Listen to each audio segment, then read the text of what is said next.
O som rasgou o silêncio da manhã. Não era a batida suave de um vizinho, nem o chamado casual de um vendedor. Era um toque, toque, toque, seco, autoritário, impaciente. Repetiu-se, mais forte, vibrando na madeira frágil da porta. Isabel encolheu-se na cama estreita, o cobertor fino puxado até o queixo.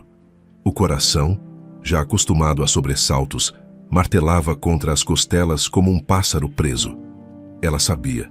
Antes mesmo de afastar o cobertor, antes de colocar os pés descalços no chão frio de cimento rachado, ela sabia o que a esperava.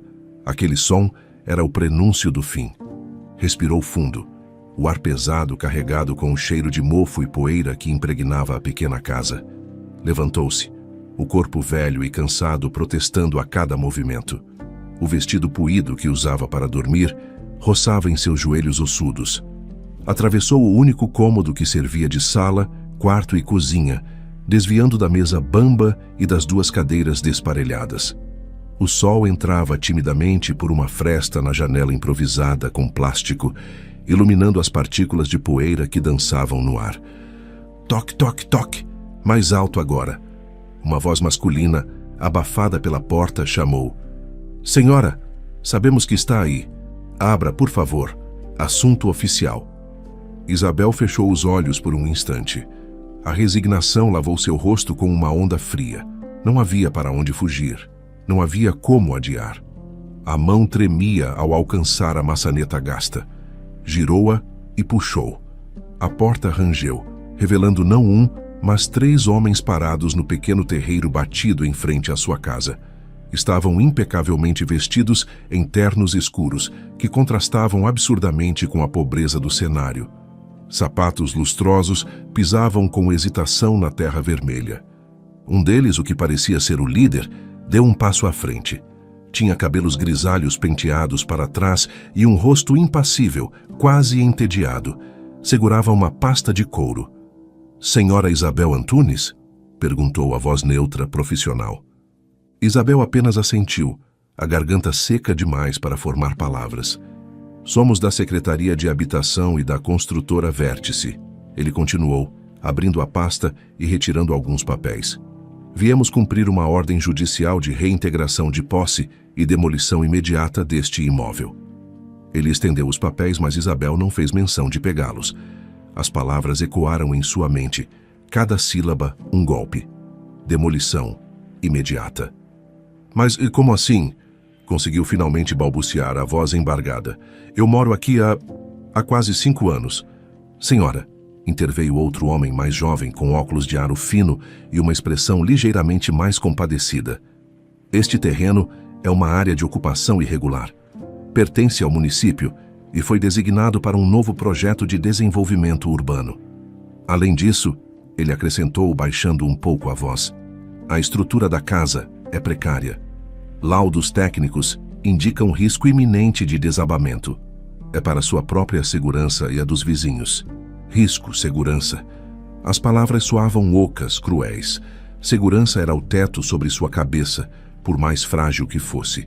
Segurança era aquele pequeno refúgio que construíra com tanto esforço, tábua por tábua, remendo por remendo. Mas eu não tenho para onde ir. As lágrimas que ela tentara conter começaram a escorrer pelo rosto enrugado. Não tenho família, não tenho ninguém. Para onde eu vou? O desespero em sua voz era palpável, uma súplica nua e crua lançada ao vento. O homem mais velho pigarreou, claramente desconfortável com a demonstração de emoção. A prefeitura tem procedimentos para estes casos. Nesse momento, uma mulher aproximou-se, vinda de um carro simples estacionado um pouco mais adiante na rua improvisada. Tinha um rosto bondoso, mas um olhar cansado, de quem já vira aquela cena muitas vezes. Vestia um colete da assistência social. Senhora Isabel, disse ela, com uma voz suave, mas firme. Meu nome é Cláudia. Sou assistente social. Eu vou acompanhá-la. Nós temos um lugar para a senhora. Um fio de esperança surgiu no peito de Isabel, frágil como uma teia de aranha. Um lugar? Sim, confirmou Cláudia. Conseguimos uma vaga para a senhora em um asilo público conveniado. Asilo. A palavra caiu sobre Isabel como uma sentença. Não era um lar, um abrigo temporário, mas um asilo, um depósito de velhos esquecidos, imaginou ela, onde seria apenas mais um número, esperando o fim em corredores frios e impessoais. A esperança morreu tão rápido quanto nascera, substituída por um pavor gelado. Asilo?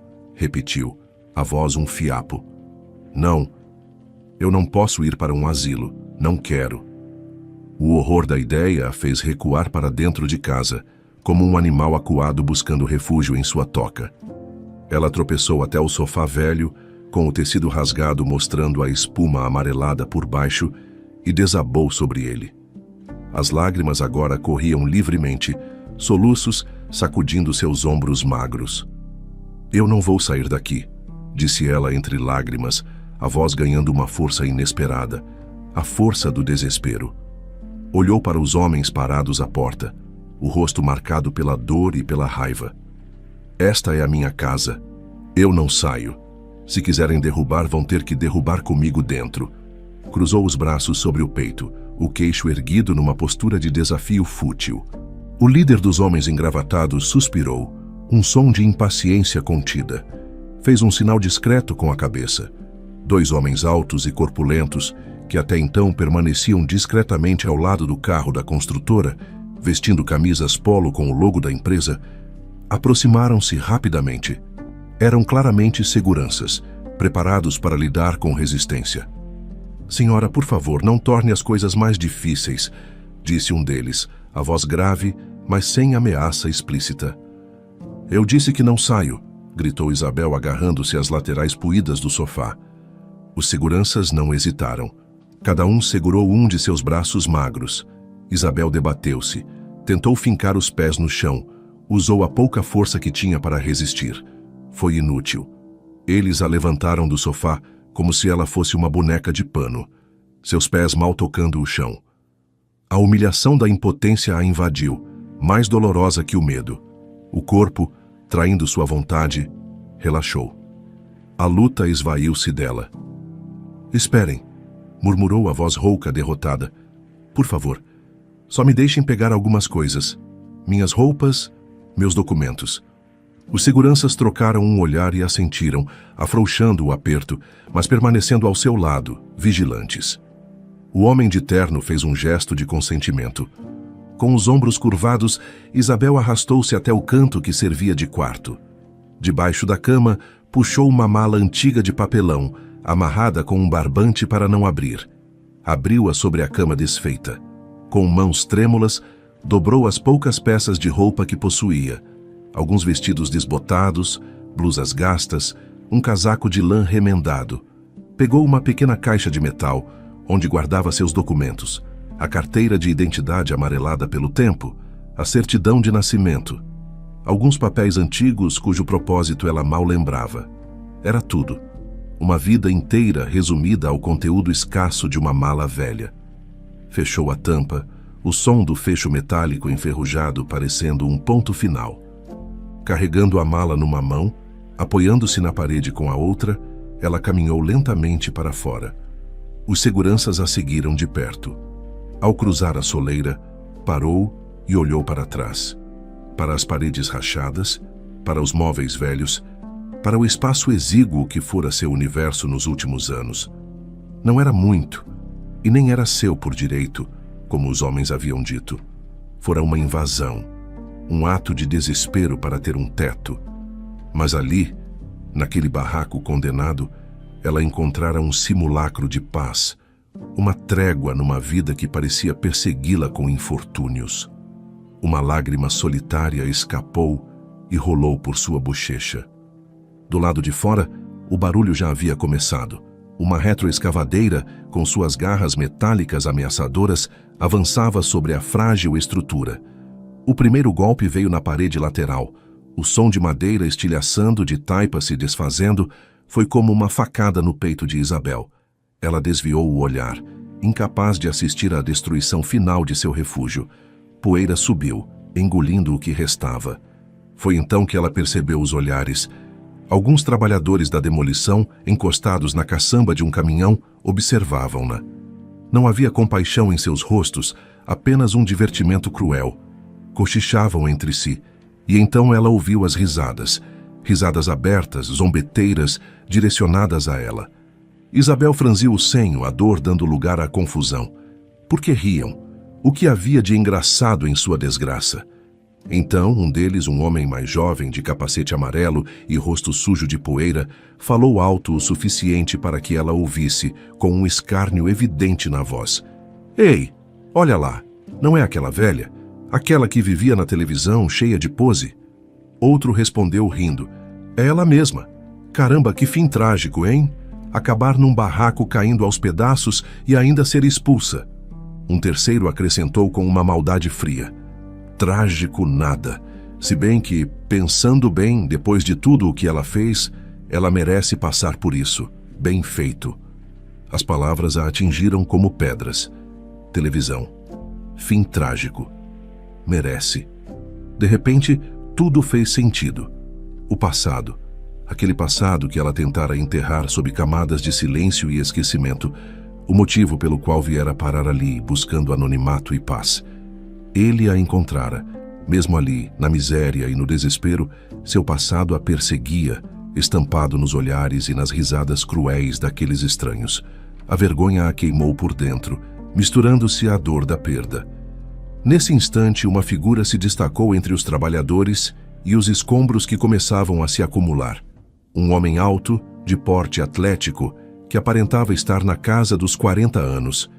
Vestia calças de sarja, botas robustas e uma camisa de botões de boa qualidade, muito diferente dos ternos dos burocratas ou dos uniformes dos operários.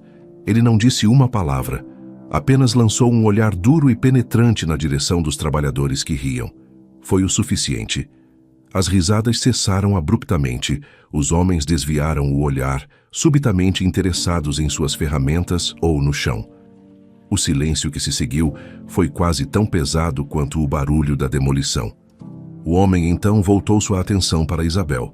Seus passos eram firmes sobre o terreno irregular enquanto se aproximava dela. Havia uma aura de comando nele, uma autoridade natural que dispensava apresentações. Quando parou a poucos metros dela, Isabel ergueu o rosto manchado de lágrimas e poeira para encará-lo. Foi quando seus olhos se encontraram.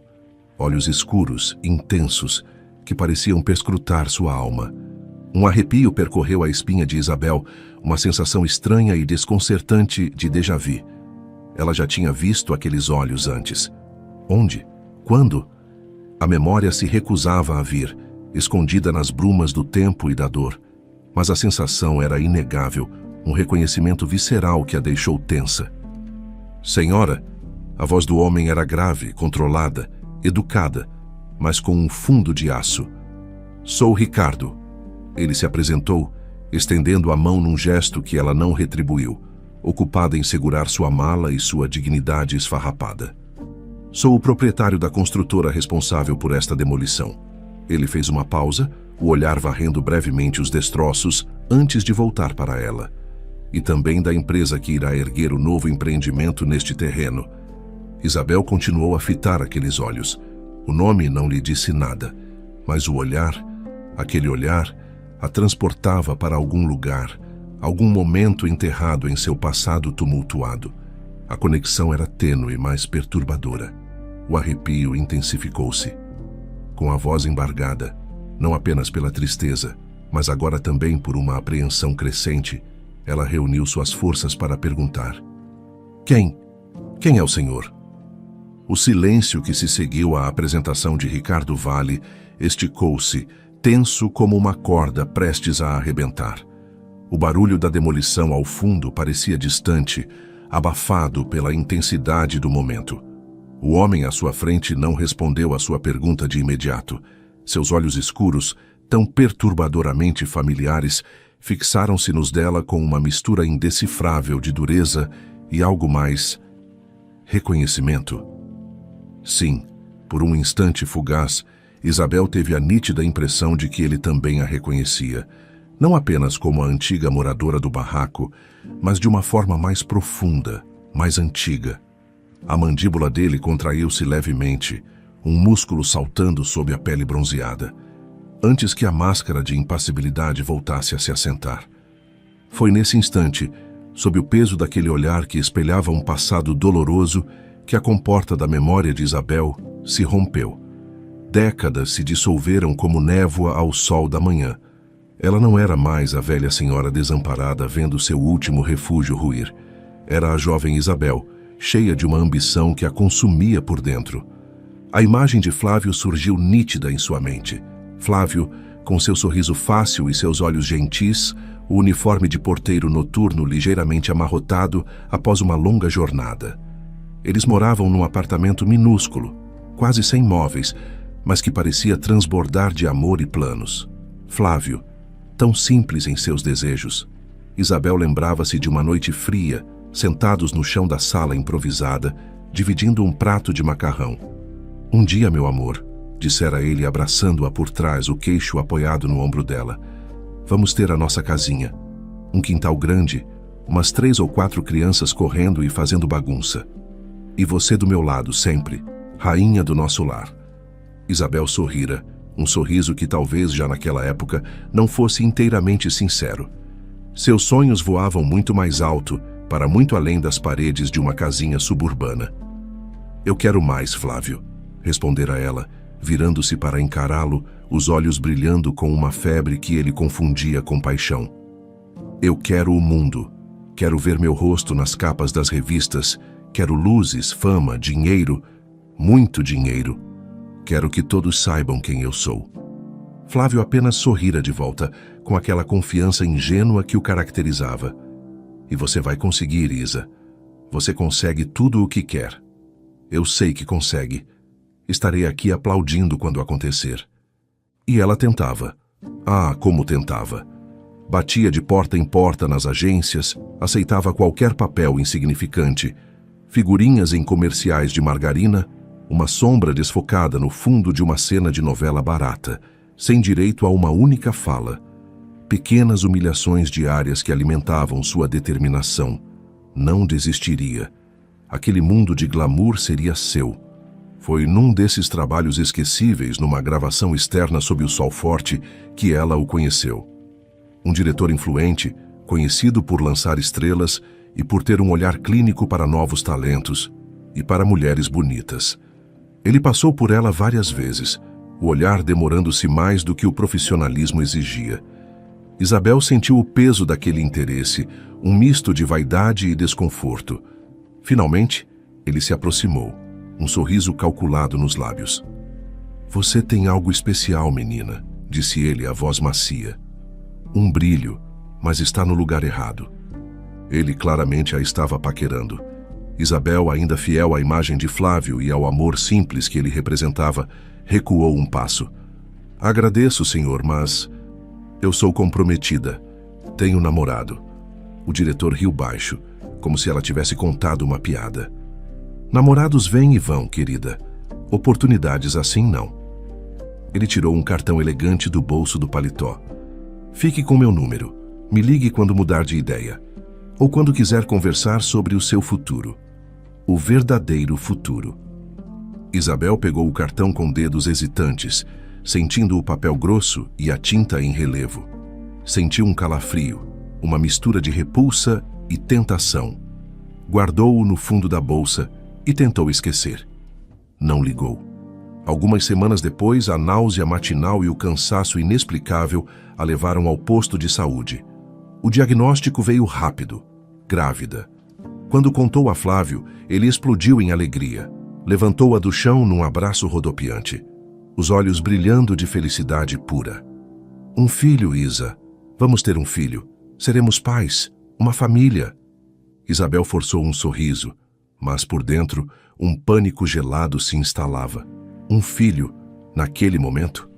Aquilo não estava em seus planos.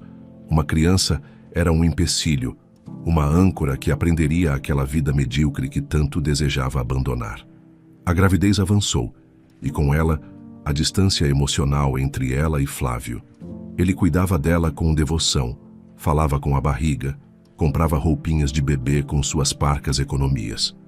Ela permanecia apática, distante, perdida em seus próprios pensamentos e ambições frustradas.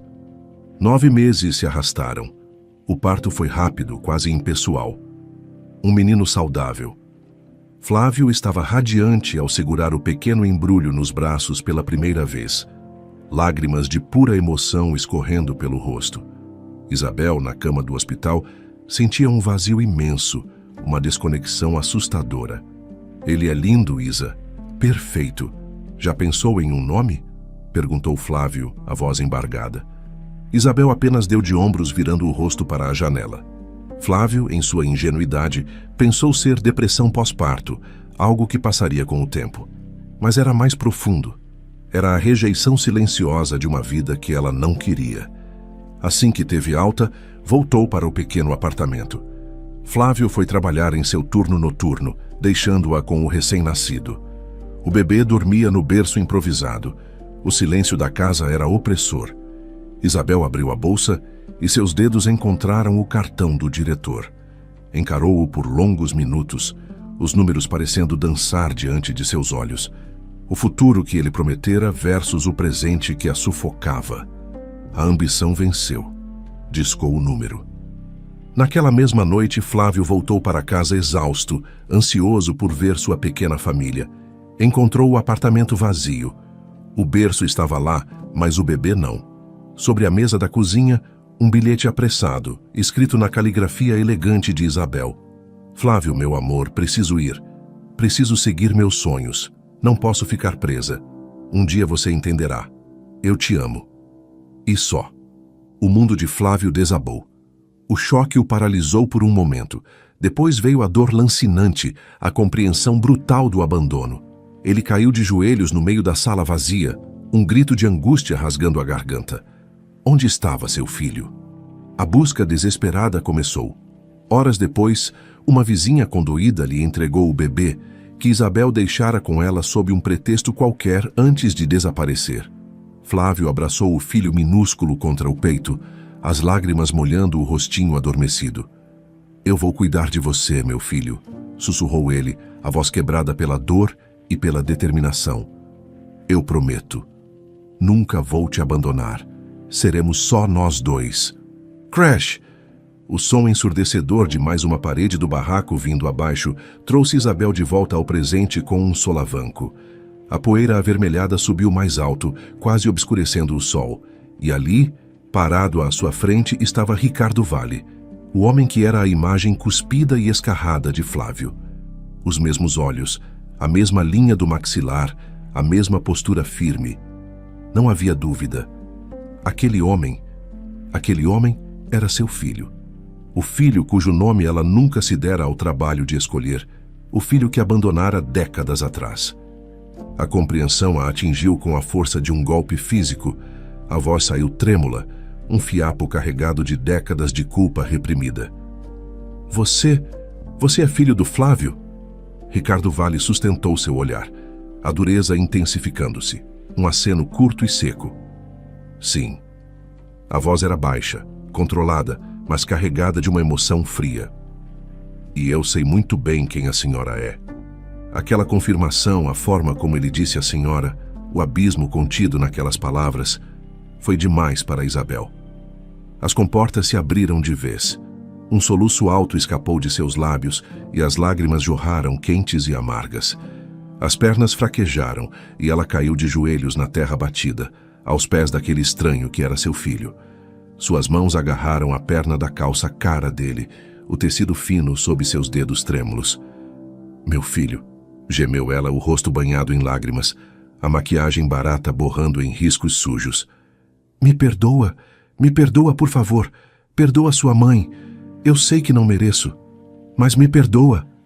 Ricardo recuou instintivamente, o rosto contraído em repulsa e talvez dor. Ele puxou a perna, libertando-se do aperto dela com firmeza, mas sem violência. Não faça isso. Levante-se. Sua voz era um comando frio, desprovido de qualquer compaixão aparente. Isabel obedeceu mecanicamente, lutando para se reerguer, apoiando-se nos próprios joelhos. O corpo todo tremia. Encarou-o, a vergonha e o desespero estampados em cada linha de seu rosto envelhecido. Me desculpe, As palavras tropeçavam, desesperadas por sair. Eu sei o que fiz. Fui horrível, egoísta. Eu consegui o que queria. A fama, o dinheiro. Tive tudo o que sonhei. Mas nunca fui feliz, entende? Nunca. Para conseguir eu fiz coisas terríveis. Passei por cima de quem fosse preciso. Fui cruel. E para quê? A idade chegou, a beleza se foi, a fama desapareceu como fumaça e não me sobrou nada. Absolutamente nada. Só isto. Ela fez um gesto vago, abrangendo os escombros da casa, a mala velha a seus pés, sua própria figura decadente. Perdi tudo. E o mais importante, perdi vocês. Ela esperou uma reação, um sinal de abrandamento, uma palavra. Mas o rosto de Ricardo permaneceu uma máscara impenetrável. Ele desviou o olhar por um momento, como se a visão dela fosse insuportável. Não sinto nada pela senhora, disse ele, a voz cortante como gelo. Pena, talvez. Mas não amor, não compaixão. Apenas nada. Vá embora. A assistência social cuidará de tudo. Não quero vê-la. Isabel deu um passo hesitante em sua direção, a mão estendida num último apelo mudo. Mas, Ricardo, meu filho... Ao se mover, ela tropeçou numa pedra solta. Desequilibrou-se e, para não cair, largou a mala velha que segurava. A maleta caiu com um baque surdo no chão de terra e a trava improvisada de barbante arrebentou. A tampa se abriu, derramando seu conteúdo escasso. As poucas roupas dobradas, a caixa de metal com os documentos. E algo mais. Algo pequeno, de lã azul desbotada. Um par de meias de bebê. Rolou para perto dos pés de Ricardo. Ele baixou os olhos, o senho franzido. Viu as pequenas meias claramente feitas à mão, gastas pelo tempo, mas cuidadosamente preservadas. E então, ele congelou. Uma lembrança específica, uma conversa com o pai muitos anos atrás, quando já era um jovem adulto tentando entender as peças soltas de seu passado, veio à tona com uma clareza inesperada. Flávio, com a voz embargada, contara: Eu mandei para ela, filho, logo que ela foi embora. Mandei pelo correio. Aquelas meinhas azuis, ela mesma tinha tricotado para você, quando ainda estava grávida, num raro momento de, não sei, talvez tédio. Mandei na esperança, tola, eu sei, de que aquilo amolecesse o coração dela, que ela lembrasse de você, de nós, que ela voltasse. A carta voltara, recusada. As meias, ele nunca soube. Até agora. Ela não as jogara fora. Aquela mulher que o abandonara sem um olhar para trás, que vivera uma vida de glamour superficial enquanto ele e o pai lutavam para sobreviver, ela guardara aquelas pequenas meias azuis por mais de 40 anos. Através de toda a fama, de toda a riqueza, de toda a decadência posterior, ela as mantivera consigo. Ricardo respirou fundo, uma lufada de ar que pareceu dolorosa ao entrar em seus pulmões. O gelo em seus olhos pareceu trincar levemente, não derreter, mas mostrar fissuras. Ele ergueu a cabeça e fez um sinal rápido para um de seus funcionários que observava a cena à distância. Preciso resolver uma coisa. Já volto. Então ele se virou novamente para Isabel, que ainda o olhava com uma expectativa temerosa. Caminhou até o carro de luxo estacionado ali perto, o motorista saindo apressado para abrir a porta traseira. Ricardo a abriu ele mesmo e, sem olhar diretamente para Isabel, disse, a voz agora controlada, quase neutra: Entre, quero lhe mostrar uma coisa. O motor do carro de luxo ganhou vida com um ronco suave, quase inaudível de dentro da cabine acusticamente isolada. Ricardo engatou a marcha e saiu, sem dirigir uma palavra aos funcionários da construtora ou à assistente social que observava, atônita, Isabel entrar no veículo. Ninguém sabia para onde ele a estava levando. Isabel encolheu-se no banco de couro macio, sentindo o contraste absurdo entre o luxo que a cercava e o estado miserável de sua roupa e de sua alma. As lágrimas continuavam a escorrer silenciosamente por seu rosto sujo de poeira e pranto antigo. Chorava pela casa perdida, pela humilhação, pelo passado que a alcançara de forma tão brutal, mas, sobretudo, chorava na frágil e talvez tola expectativa de um perdão que parecia impossível, inalcançável. O silêncio dentro do carro era pesado, denso, quebrado apenas pelo som quase imperceptível do motor e pela respiração contida de ambos. Ricardo mantinha os olhos fixos na estrada, o perfil duro, indecifrável. Após algum tempo, que pareceu uma eternidade a Isabel, o cenário urbano começou a mudar. As ruas esburacadas e as construções precárias deram lugar a avenidas largas e arborizadas, ladeadas por muros altos e portões imponentes. Chegaram a um bairro nobre, onde o ar parecia mais limpo e o silêncio era quebrado apenas pelo canto dos pássaros e pelo som distante de sistemas de irrigação. Ricardo manobrou o carro por um portão eletrônico que se abriu silenciosamente, revelando uma entrada majestosa. Parou em frente a uma casa espetacular, uma estrutura moderna de 3 andares, com linhas arrojadas, paredes de vidro e uma fachada impecável. Um vasto jardim, meticulosamente cuidado e repleto de flores coloridas, estendia-se pela frente da propriedade, culminando em uma piscina grande de água cristalina que brilhava sob o sol da manhã. Era o tipo de casa que Isabel, em seus sonhos mais ambiciosos de juventude, imaginara para si. Ver aquilo agora naquelas circunstâncias era como sal na ferida aberta. "Vamos", disse Ricardo, a voz neutra, desligando o carro. Isabel hesitou por um instante, intimidada pela opulência e pela incerteza do que a esperava ali. Mas não tinha escolha. Seguiu-o para fora do carro, atravessando o caminho de pedras polidas até a porta principal. A porta se abriu antes mesmo que chegassem, revelando um hall de entrada suntuoso, com piso de mármore reluzente e obras de arte nas paredes. Uma mulher uniformizada limpava discretamente um vaso de cristal num canto. Da cozinha, vinha o aroma de comida sendo preparada e a voz suave de outra empregada. A casa era um santuário de luxo e conforto, um universo à parte da realidade que Isabel conhecera nos últimos anos. Ricardo conduziu-a diretamente a um elevador panorâmico, localizado no centro da casa. As portas se fecharam e eles começaram a subir silenciosamente. Isabel via seu reflexo distorcido no vidro espelhado. Uma figura envelhecida, encurvada, vestida em trapos, ao lado do homem alto, elegante e frio que era seu filho.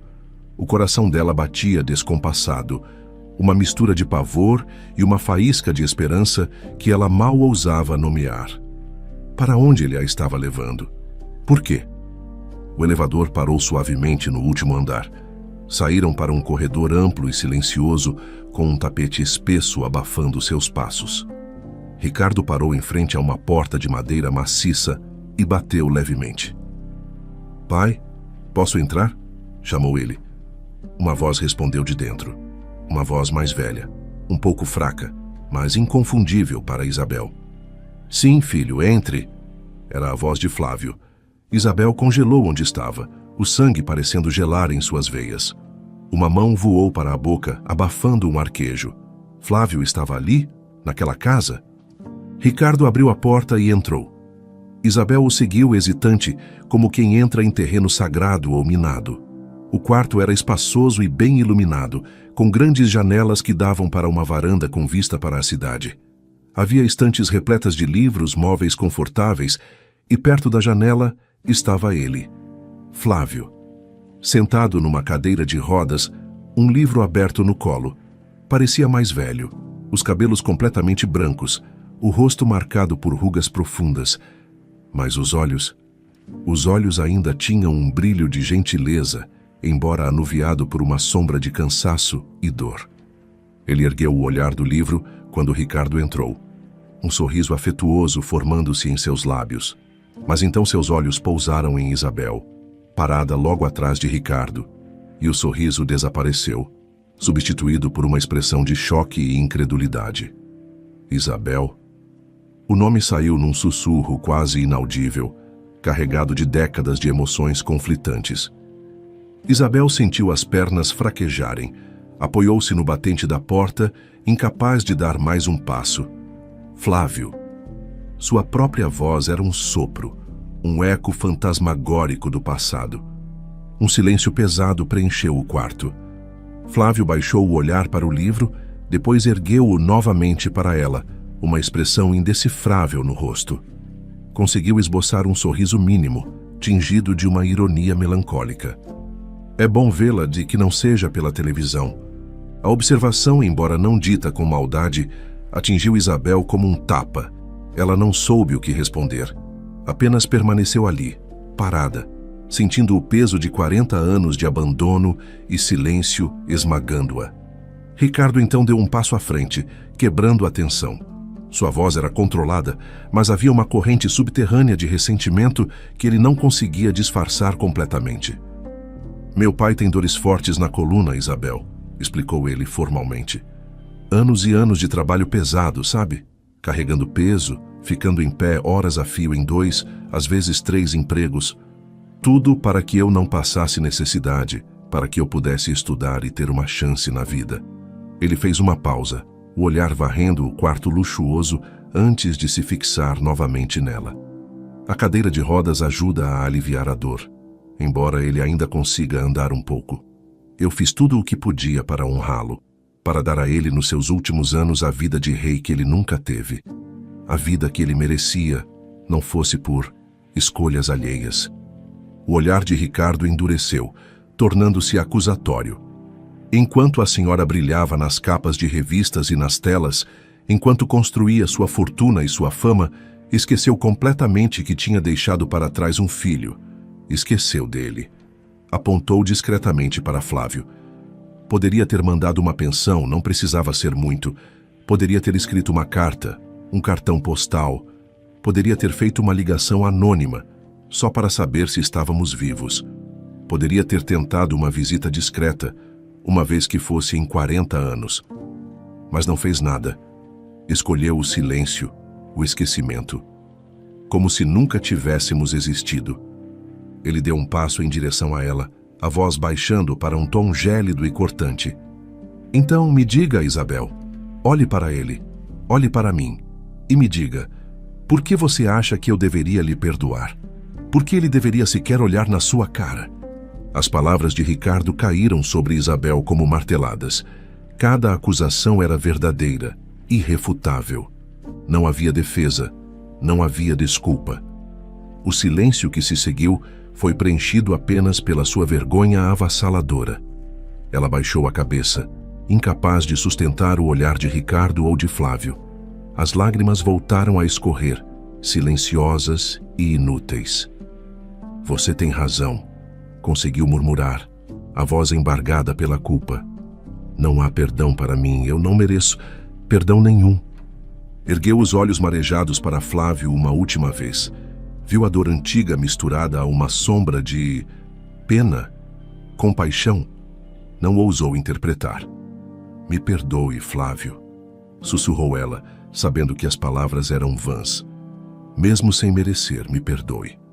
Sem esperar resposta, virou-se e saiu do quarto, os ombros curvados sob um peso invisível, os olhos fixos no chão como se procurasse um buraco para se esconder. Ouviu Ricardo dizer algo baixo para Flávio, antes de segui-la para fora. A descida no elevador e a caminhada pela casa luxuosa foram feitas em silêncio absoluto. De volta ao carro, o trajeto de retorno ao local da demolição foi igualmente mudo. Isabel não chorava mais. Sentia-se esvaziada, oca. O vislumbre da vida que poderia ter tido, a confrontação com o passado e a rejeição de seu próprio filho haviam quebrado algo dentro dela de forma irremediável. Quando chegaram de volta ao terreno agora quase limpo, a assistente social, Cláudia, estava esperando, o rosto vermelho de raiva e preocupação. Doutor Ricardo, onde o senhor a levou? Isso é completamente irregular. Eu sou a responsável, não pode simplesmente desaparecer com ela assim, sem meu consentimento. Ricardo saiu do carro e entregou Isabel a ela sem dizer uma palavra, ignorando a repreensão. Cláudia, ainda resmungando sobre procedimentos e responsabilidades, conduziu Isabel, dócil e apática, para o carro da assistência social que a levaria ao asilo público. Ao entrar no carro, Isabel não olhou para trás. Ricardo observou o veículo se afastar. a expressão ainda fechada. Viu a figura de Isabel encolhida no banco traseiro, olhando para o próprio colo, antes que o carro virasse a esquina e desaparecesse. Ele permaneceu ali por um momento, observando a poeira assentar sobre os restos da demolição. Depois, dispensou sua equipe. Bom trabalho hoje, pessoal. Nos encontramos aqui amanhã para continuar a limpeza. Os dias seguintes se arrastaram. A limpeza do terreno progredia rapidamente sob a supervisão eficiente de Ricardo. Em casa, no conforto do quarto ensolarado, Flávio conversava com o filho. Aquilo que ela fez não tem nome, Ricardo. Foi de uma crueldade sem tamanho, disse Flávio, olhando para a foto do neto que ficava na mesinha de cabeceira. Mas eu vi algo nos olhos dela, filho. Arrependimento. Um arrependimento profundo e devastador. Acredito que a ganância, a ambição desmedida, a cegaram completamente naquela época. Ela se perdeu. Ricardo, sentado numa poltrona próxima, mantinha a expressão fechada. Arrependimento não muda o passado, pai. Não apaga as décadas de dor e dificuldade que o senhor passou, que nós passamos. Não apaga, concordou Flávio, suspirando. Tem toda a razão. Mas talvez, e é só um talvez, perdoar faça mais bem ao seu coração, que está tão cheio dessa mágoa compreensível, do que faria a ela. Libertar-se desse peso, talvez seja um presente que você dá a si mesmo, não a ela. Pense nisso. Ricardo não respondeu, mas as palavras do pai ecoaram em sua mente nos dias que se seguiram, enquanto ele continuava a monitorar a limpeza final do terreno onde o barraco de Isabel existira. Era um final de tarde, o sol já baixo no horizonte, quando ele caminhava entre as últimas pilhas de entulho que seriam removidas no dia seguinte. Algo pequeno e branco no meio dos tijolos quebrados e da poeira chamou sua atenção. Ele se abaixou, curioso. Não era lixo comum. Era uma fotografia. Estava virada para baixo, as bordas sujas e ligeiramente amassadas. Ricardo pegou-a com cuidado, limpando a poeira com o polegar. Virou-a e prendeu a respiração. Era ele, um menino pequeno, de talvez 5 ou 6 anos, sorrindo abertamente para algo fora do quadro. Ao seu lado, agachado, estava Flávio, visivelmente mais jovem, também sorrindo, mas olhando para o lado, como se não percebesse que estava sendo fotografado. Parecia um momento espontâneo, talvez num parque ou num piquenique. Uma imagem de felicidade simples e genuína entre pai e filho. Uma imagem que ela, Isabel, de alguma forma, possuíra e guardara em meio à miséria de seus últimos dias. Ricardo ficou olhando para a foto desbotada, uma tempestade de emoções conflitantes agitando-se dentro dele. Confusão, raiva, uma pontada de algo que poderia ser dor, ou talvez outra coisa. Por quê? Por que ela guardaria justamente aquela foto? O que aquilo significava? Mas por que ela teria uma foto dessas? A pergunta pairou no ar poeirento, sem resposta. Ao final do expediente, dispensou o motorista. Dirigiu ele mesmo, o carro de luxo deslizando pelas ruas em direção a um bairro modesto, muito diferente daquele onde morava. Parou em frente ao asilo público para onde Isabel fora levada. O prédio era simples, a pintura das paredes descascada em vários pontos, as grades das janelas mostrando sinais de ferrugem. Um cheiro sutil de desinfetante e comida cozida pairava no ar. Não era um lugar de abandono total, mas a necessidade de reformas e de mais recursos era evidente. Entrou, sentindo os olhares curiosos de alguns idosos sentados em cadeiras de plástico no corredor. Perguntou por Isabel Antunes na pequena recepção improvisada. Uma enfermeira de ar cansado indicou uma sala de convivência nos fundos. Ricardo caminhou até lá, o coração estranhamente apertado. Encontrou-a sentada perto de uma janela, olhando para o pequeno jardim descuidado lá fora. Usava um vestido simples, fornecido pela instituição, e parecia ainda menor, mais frágil do que no dia da demolição. Quando ela se virou e o viu parado ali, seus olhos se arregalaram em surpresa genuína, talvez um pouco de apreensão. Ricardo! A voz dela era baixa, hesitante. Ele se aproximou sem rodeios, tirou a fotografia do bolso interno do paletó e estendeu-a para ela. Encontrei isto nos escombros do... do lugar onde a senhora morava. Por quê? Por que a senhora tinha esta foto? Isabel pegou a fotografia com mãos trêmulas. Seus dedos traçaram a imagem do pequeno Ricardo, do jovem Flávio. Lágrimas brotaram instantaneamente em seus olhos, mas não eram as lágrimas de desespero do outro dia. Eram lágrimas de uma tristeza antiga, profunda. Ela ergueu o olhar para ele, um olhar nu, desprovido de qualquer artifício. Quando a vida começou a melhorar para mim, começou ela, a voz embargada. Quando o dinheiro começou a entrar, eu contratei detetives particulares, algumas vezes, ao longo dos anos, confessou baixando os olhos novamente para a foto. Eu precisava saber como vocês estavam, se estavam bem. Eles me traziam fotos, relatórios. Eu via você crescendo, Flávio lutando. Uma lágrima solitária escorreu por sua bochecha. Eu sentia tanta saudade, uma saudade que doía fisicamente, mas eu estava cega pela fama, pelo dinheiro, pela vida que eu achava que queria. Ela respirou fundo, lutando contra a emoção. Pensei tantas vezes em aparecer, em mandar uma carta, um presente, em tentar me aproximar. Mas eu tinha vergonha. Vergonha do que eu tinha feito, vergonha de não ser mais a pessoa que Flávio amou, vergonha de encarar o filho que abandonei. O medo e a culpa eram maiores. Deixei o tempo passar, sempre adiando, sempre achando que não era a hora certa, que vocês me odiariam. E esse foi meu maior erro, Ricardo, o maior de todos, não ter tido a coragem de enfrentar meu passado. Ricardo ouviu a confissão em silêncio, o coração tumultuado. As palavras dela soavam sinceras, a dor em seus olhos parecia real. Mas poderiam ser apenas mais uma atuação. A atriz que um dia fora, usando suas habilidades para manipular? Ou era a verdade nua e crua de uma mulher quebrada pelo arrependimento? A fotografia em suas mãos parecia pesar uma tonelada. Olhou para o rosto envelhecido de Isabel, para as lágrimas silenciosas que ainda corriam.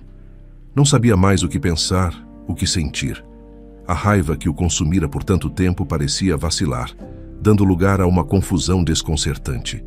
Sem dizer mais nada, deu meia volta e saiu do asilo, deixando Isabel com a fotografia e com suas memórias dolorosas. Naquela noite, em sua casa confortável, Ricardo procurou o pai. Encontrou Flávio na biblioteca, lendo tranquilamente. Sentou-se diante dele e, após um momento de hesitação, contou sobre a visita ao asilo, sobre a explicação de Isabel para a fotografia. Estendeu a foto para Flávio. Flávio pegou a imagem com cuidado, um sorriso melancólico tocando seus lábios, enquanto observava a si mesmo e ao filho naqueles tempos mais simples e difíceis. Ouviu o relato de Ricardo em silêncio. Quando o filho terminou, Flávio devolveu a foto com gentileza. "Eu já a perdoei há muito tempo, Ricardo", disse ele, a voz suave, mas firme. "Perdoei no instante em que segurei você nos braços pela primeira vez. Mesmo sem querer, mesmo sem saber, ela me deu o maior presente que um homem pode sonhar. Um filho.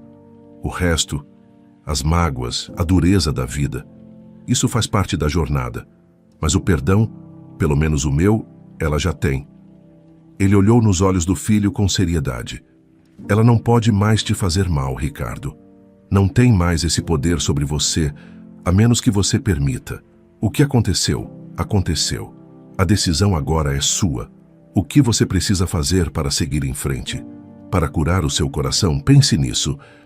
As palavras de Flávio ecoaram na mente de Ricardo nos dias que se seguiram. Ele olhava para a fotografia, lembrava-se da confissão embargada de Isabel, pesava as décadas de ausência contra aquele pequeno pedaço de papel que sugeria uma ligação nunca totalmente rompida. O perdão. Flávio o oferecera facilmente, despido de ressentimentos. Mas para Ricardo era mais complexo. Perdoar significava o quê? Esquecer? Absolver? Ou apenas libertar-se? Com o que seu pai chamou de o poder do perdão em suas mãos, Ricardo passou dias pensativo, dividido. A imagem da mãe, frágil e arrependida no ambiente desolador do asilo público, voltava à sua mente com frequência. Até que, numa tarde qualquer, tomou uma decisão. voltou ao asilo. Isabel estava na mesma sala de convivência. Ao vê-lo entrar novamente, a surpresa em seu rosto foi ainda maior que da primeira vez. Ela se levantou, hesitante. Ricardo, aconteceu alguma coisa? Ricardo parou diante dela, a expressão séria, mas talvez um pouco menos dura. Vim buscá-la, disse ele simplesmente. Vou levá-la para um lugar melhor. Não pode ficar aqui. Isabel levou as mãos à boca, os olhos arregalados em choque. Um lugar melhor? Mas por quê? Eu não... Não importa, interrompeu Ricardo, a voz firme. Apenas venha. A compreensão lenta do que ele estava oferecendo atingiu Isabel. Seus joelhos fraquejaram e ela teve que se apoiar numa cadeira. Então, as lágrimas vieram, não de tristeza ou culpa, mas de uma gratidão avassaladora, de um alívio que ela jamais pensou sentir novamente. Mas eu não mereço... Ricardo, eu não mereço isso, soluçava ela, incapaz de conter a emoção. Isso é mais do que eu jamais poderia sonhar ou pedir. Obrigada. Do fundo da minha alma, obrigada. Ricardo ajudou a arrumar suas poucas coisas e conduziu-a para fora do prédio simples. Desta vez, o destino foi uma instituição muito diferente. Uma clínica de repouso elegante, localizada num bairro tranquilo e arborizado, conhecida por acolher pessoas da alta sociedade. O lugar era impecável, com jardins bem cuidados, quartos confortáveis e individuais, e uma equipe atenciosa. Assim que chegou, Isabel recebeu roupas novas e confortáveis, um enxoval completo. Havia uma programação diária de atividades, fisioterapia, terapia ocupacional, aulas de arte, música ao vivo, palestras. As refeições eram deliciosas, elaboradas por nutricionistas, servidas num refeitório elegante, onde os outros residentes, todos idosos bem cuidados e de aparência tranquila, foram gentis e amigáveis. Era um mundo de conforto e dignidade que Isabel pensou ter perdido para sempre. A cada visita de Ricardo nos dias seguintes, ela o agradecia profusamente, os olhos ainda marejados de uma gratidão quase incrédula. Alguns dias depois dessa mudança, Ricardo voltou a visitá-la. Há mais uma coisa, disse ele um pouco hesitante. Gostaria de lhe apresentar minha família. Levou-a para sua casa. A mesma casa imponente que ela visitara sob circunstâncias tão diferentes. Desta vez, porém, a atmosfera era outra. Ana, a esposa de Ricardo, recebeu-a com um sorriso caloroso e acolhedor, sem traço de julgamento. E então vieram os netos, 3 crianças, um rapaz adolescente e 2 meninas mais novas, que a olharam com curiosidade, mas sem hostilidade. Isabel ficou maravilhada ao ver a família linda e feliz que seu filho construíra. O amor e a harmonia naquela casa eram palpáveis. Flávio, presente na sala, observava tudo com um brilho nos olhos, feliz não por Isabel, mas por ver o filho dando passos importantes para curar as próprias feridas. Para Ricardo, o processo não era simples. A mágoa acumulada por 40 anos não desaparecia magicamente. Havia momentos em que a velha raiva borbulhava, em que a lembrança do abandono o feria. Mas ele se esforçava conscientemente para lidar com esses sentimentos, para não deixar que o ódio o consumisse novamente. Aos poucos, começou a ver Isabel não como o monstro egoísta de sua infância, mas como uma pessoa falha, profundamente falha, que cometera erros terríveis movida por sonhos equivocados, e que agora carregava o peso de um arrependimento genuíno. A tristeza constante no olhar dela, uma sombra que nem o conforto do novo lar conseguia apagar, era prova disso. Ela sabia que os 40 anos perdidos eram irrecuperáveis, mas agarrava-se àquela segunda chance com humildade. Em nenhum momento, desde que se reencontraram, ela pediu dinheiro, luxo ou qualquer coisa material. Tudo o que parecia querer era a possibilidade de estar perto, de fazer parte, mesmo que à margem. 1 ano se passou assim. As visitas tornaram-se rotina. A relação entre Ricardo e Isabel tornou-se mais próxima, mais natural. Um dia, ao se despedir após uma visita em que conversaram sobre os netos, a palavra escapou quase sem querer. Bom, preciso ir agora. Até a próxima, mãe. Ele parou surpreso consigo mesmo. Isabel prendeu a respiração, os olhos brilhando intensamente. Ricardo não se corrigiu. Um pequeno passo, mas gigantesco em significado. Ele passou a sentir com uma certeza crescente que o arrependimento dela era real, que a mulher sentada à sua frente era muito diferente da jovem ambiciosa que partira décadas atrás. Finalmente, sentiu que era hora. Conversou longamente com Ana, com seus filhos e, claro, com Flávio. Tenho pensado, começou ele hesitante. Ela está sozinha naquele lugar, por melhor que seja. Nós temos espaço, temos condições. O que vocês achariam de trazer a Isabel, minha mãe, para morar conosco? Houve um momento de silêncio enquanto todos processavam a ideia. Flávio sorriu, um sorriso de profunda aprovação. Ana, com sua generosidade característica, concordou suavemente. Os filhos, já acostumados com as visitas da avó recém-descoberta, também aceitaram. Havia um consenso. Quando Ricardo deu a notícia a Isabel, a reação dela foi de pura incredulidade, seguida por um choro convulsivo de felicidade. Morar com vocês? Na sua casa? Com meus netos? Oh, Ricardo, Ana, Flávio. Ela mal conseguia falar entre os soluços. Isso é mais do que eu mereço. Muito mais. Obrigada. Obrigada. E assim, Isabel, a ex-atriz famosa que conhecera o auge da glória e a profundidade da miséria, mudou-se para a casa do filho que abandonara. Os primeiros tempos foram de adaptação, mas a dinâmica familiar a acolheu. Isabel encontrou uma felicidade que jamais conhecera antes. Não vinha da riqueza ou do luxo que agora a cercavam novamente, embora de forma diferente. Vinha de observar seus netos correndo pela casa, rindo alto. Vinha de ouvir as conversas tranquilas entre Ricardo e Ana no final do dia. Vinha de sentar-se perto de Flávio, não mais como amantes de um passado distante, mas como companheiros de uma jornada tortuosa que, de alguma forma, os trouxera até ali.